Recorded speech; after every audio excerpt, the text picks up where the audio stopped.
Olutalo lwa SB4MEDIA lwe lugenda maaso. Gwe oli ku sayidi ki? Yabange igwe olowooza ki ekirwanya bano abantu ababiri? Ki ekibaleetedde okuba nga tebalima kambugu okutuuka okwerangira ebigambo bino byonna? Ye gwe olowooza ki ekibatabulatabula nsonga za ssente, ensonga za ffeemu kumanyikwa, oba nsonga z'abakazi kiki ekigenda mu maaso? Lwaki bano abasajja ababiri engo ebbiri zisazewo zibeere nga zirwanagana? Ki ekibalwanya?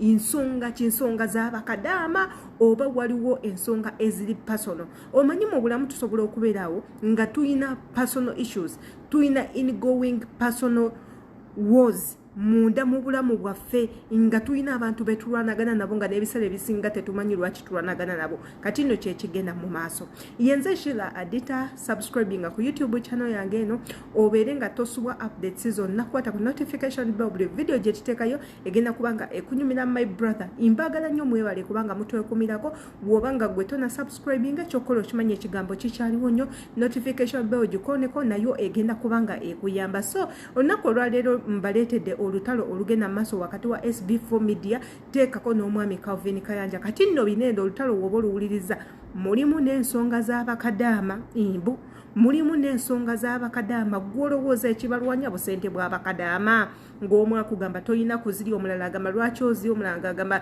onfiiriza oyagala kunteeka wansi, omulala ng'agamba nti nno Calvin Kayanja alina mu nsonga ezimu ez'okubulawo kw'abakadaama teekako n'okubatta.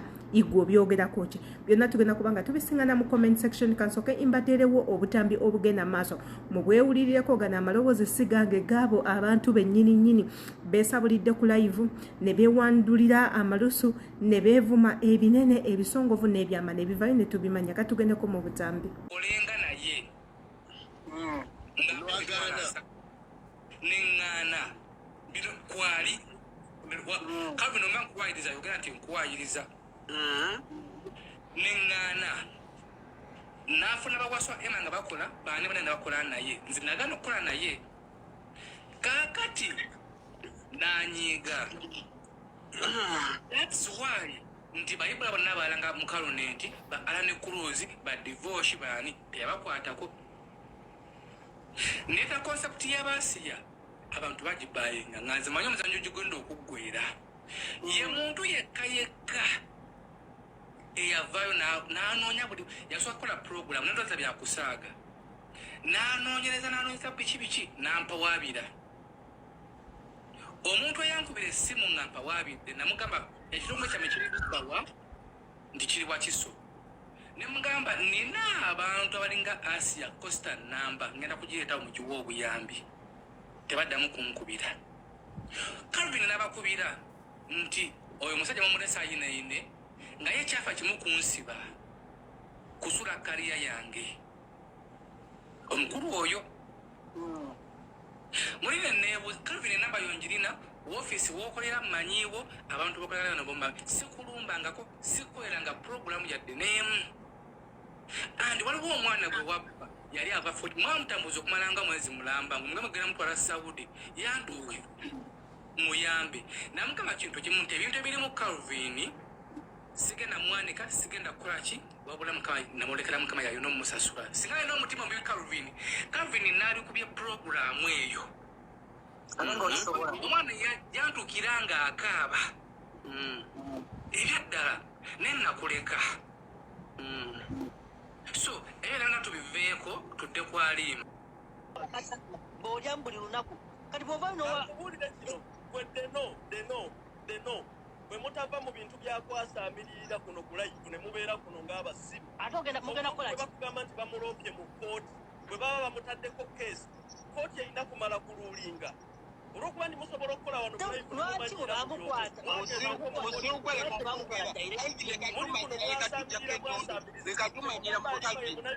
wayogera wano lwaki mwagamba omwana alina okudya mu kiyumba, lwaki wagamba balina omufunira omulimu akole, lwaki wagamba tinasigala yasigala mulimu akole, wagamba nga toyitawo nga tolya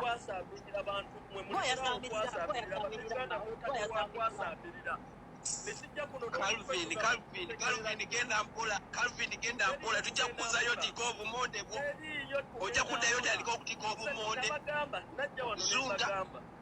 najja wano ne bagamba nembase n'engigamba omuwala mumufunira omulimu bw'aba boosi amutaddeko keesi baleme kumuditaininga ng'alina waakola nga proceedings bwe zitambula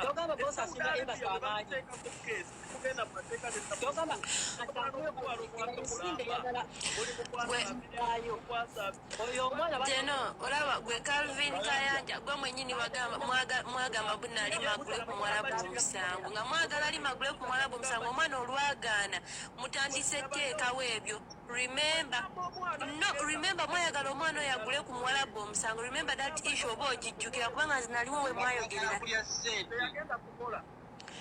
Calvin, remember mwagamba bunalima gule ku Mwarabu omusango nga mwagala funa ssente omwana olwagaana.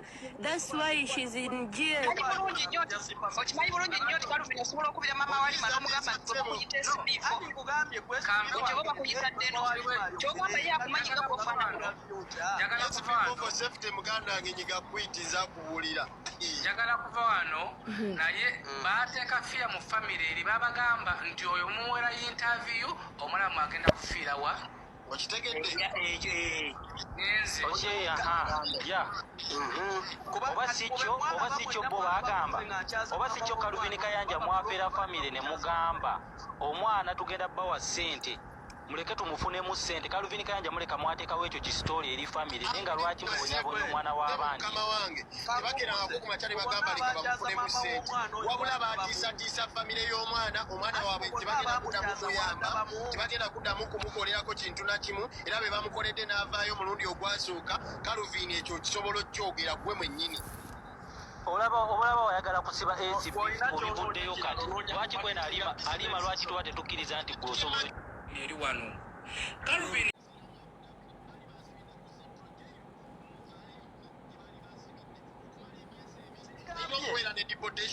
obuzibu bwammwe mwagala nsaba nkunnyonnyola olitegeera otegeera omugaso gwa embasi gwe guli luddawa abantu abo.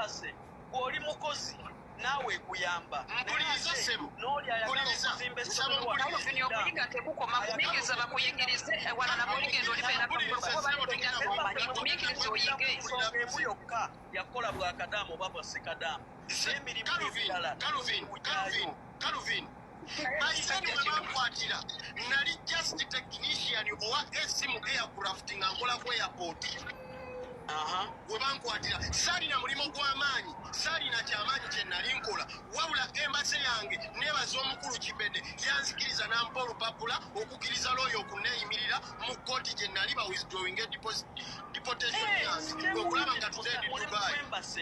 Ekyokubiri njagala mugwembase ekyo sinnakigaana Calvin waali sirisa ne bakuyigiriza kuba aluwasa wamala genda kubuuza embasi ekola mulimu kyatera kikuleme.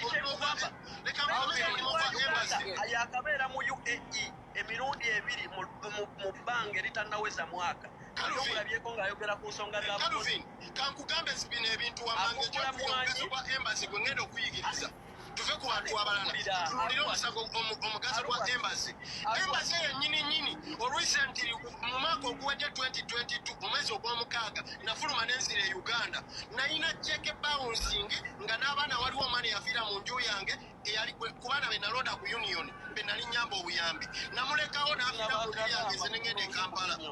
Ompulira ssebo wabula mu kudda kwange omukulu Kibede still yakola ku pepa waka wange nga bankwatidde ku airport okumala ennaku 3. Ompulira ssebo bino byenjogera ye fact ebiva ku embasi naddamu nenyingira UAE abasinga okungi we babakwatirawo tebavaawo. Tuddeyo ku musajja omu akola ku lediyo bamukwatira ennaku mu embasi wabula nga abannayuganda bamaze raising voice omukulu Kibede era ye yamugjayo omusajja oyo bamuyita nakyokogera nnyo ku bisonga by'omukwano oba mumutegetuuze siru embasi yajja n'emweyimirira. Ompulira ssebo nyiza mwennyini kamwa koogera wumalu Kadama yajja n'ensonga ewange nga bosi w'amasomo repinga naŋŋamba omusajja nkozesa wabula baŋŋaanya okufuluma baganya okungulira tiketi saagala omukazi abimanye. Nakuba essimu nga neeyita omukozi wa embasi wano neerimbika mu linnya lyaki lya embasi njagala nkulaga amaanyi ga embasi. Nakubira omusajja essimu ne nkugamba this is Alwas Umaru from embassy. Just ekigambo embassy kyamala omwana omutikko obutaweza na wiiki. kati Calvin wakugambira nti embassy kitegeeza bed space. Lekera okudda erinnya lya embassy olisanyisa gwe nga bw'oyagala. Wali abakola ku embassy, wali abakola bw'ebiti. Embassy eggwanga lyaffe ddambirira mu Saudi, mu UAE, mu njagala okunyonnyola temwagala kubeerako n'omukulembeze abeera agitwala. kwogera ku embassy ya Saudi Arabia. Wetuddako ku embassy ya Saudi Arabia.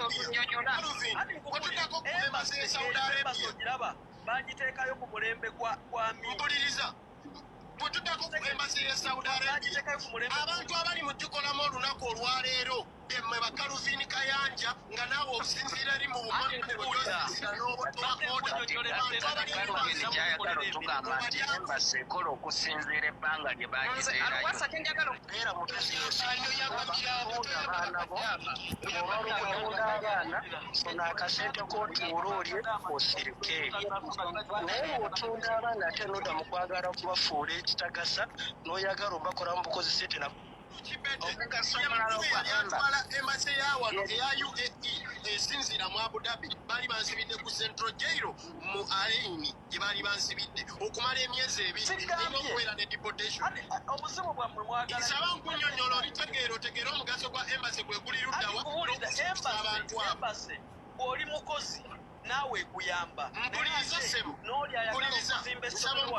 okuyiga tekukoma kumikiriza bakuyigirize wala nabo oligenda olibeera kumikiriza oyige emu yokka yakola bwakadamu oba bwasekadamu n'emirimu emirala Calvin bayitani bwe bankwatira nali just technician owa esimu aircraft nga nkola ku airport. Bwe bankwatira saalina mulimu gw'amaanyi saalina kyamaanyi kye nali nkola. byebyo nno ebigenze mu maaso olwero nno olutalo lukyagendera ddala mu maaso tetunaba kubanga tulujjako engalo tugenda kubanga tulugoberera impaka gye lunagwera tumanye ani anaawangula ate era at the end of the day tumanye n'ani mutuufu gwe tulina okubanga tugoberera. Ensonga ezo ndowooza muziwulidde bulungi. Calvin Kayanja mwami ataggwa mu buvuyo buli dakiika abeera nnyo mu buvuyo and I don't know why I keep on asking myself lwaki oyo omuvubuka ayagala nnyo obuvuyo, lwaki oyo omuvubuka ayagala nnyo ewali ebintu ebibi, ebintu ebyononesa. And of course kyenjizemu mu katambi kano ze ensonga z'aba housemates, ensonga z'abakadama zikyagenda mu maaso. And of course abaana bamubuuzizza ku nsonga z'aba housemates naddala ensonga za Halima kubanga ye key point evayo n'agamba tagenda kubanga akkiriza Halima okubanga adda mu ggwanga Uganda. Now ku bintu ebyatuuka ku Halima being that Halima essaawa zineno ali mu kkomera omuntu eyali asuubirwa okubanga adda ewaka munnange abantu bamutabukidde ne balooza maybe yakwatagana ne embassy ne bakwata omwana ne bamuwayo mu ngalo z'omuwala bo batere bali miliyoni 2. Igwe kirowoozaako ki? Yenze Shira Adita kamanye ekikirowooza akatambi kaneno imbagala nnyo subscribing atera otukumireko nja kuba embatera yo hot sauce waneeno ku channel yange atera. See you tomorrow.